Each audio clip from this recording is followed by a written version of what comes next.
ஜெர்மனியில் தமிழர்கள் அதிகம் வாழும் எசன் நகரில் இளம்பெண் ஒருவர் பலத்த கத்திக்குத்து காயங்களுக்கு இலக்காகி உயிரிழந்தார். எசனில் உள்ள வீதியில் 28 வயதுடைய பெண் ஒருவர் கத்தியால் குத்தப்பட்டு கொல்லப்பட்டார் என போலீசார் தெரிவித்தனர்.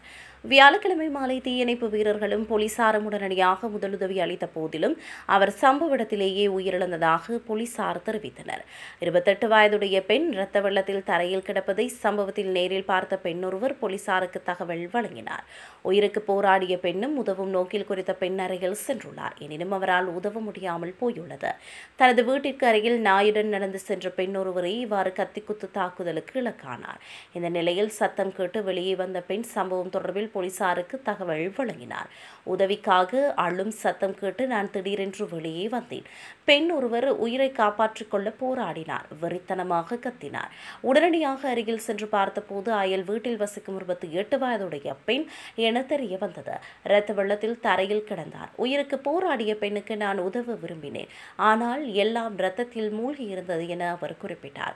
குற்றம் நடந்தவுடனேயே 44 வயதுடைய ஒரு பெண்ணும் 42 வயதுடைய ஒரு ஆணும் கைது செய்யப்பட்டனர். கைது செய்யப்பட்ட மொராக்கோ நாட்டைச் சேர்ந்த பெண்ணுக்கும் ஜெர்மன் நாட்டைச் சேர்ந்த ஆணுக்கும் எதிராக இப்போது விசாரணைகள் நடந்து வருகின்றன. குற்றத்திற்கான பின்னணி குறித்து போலீஸ் செய்தி தொடர்பாளர் எந்த அறிக்கையும் வெளியிடவில்லை.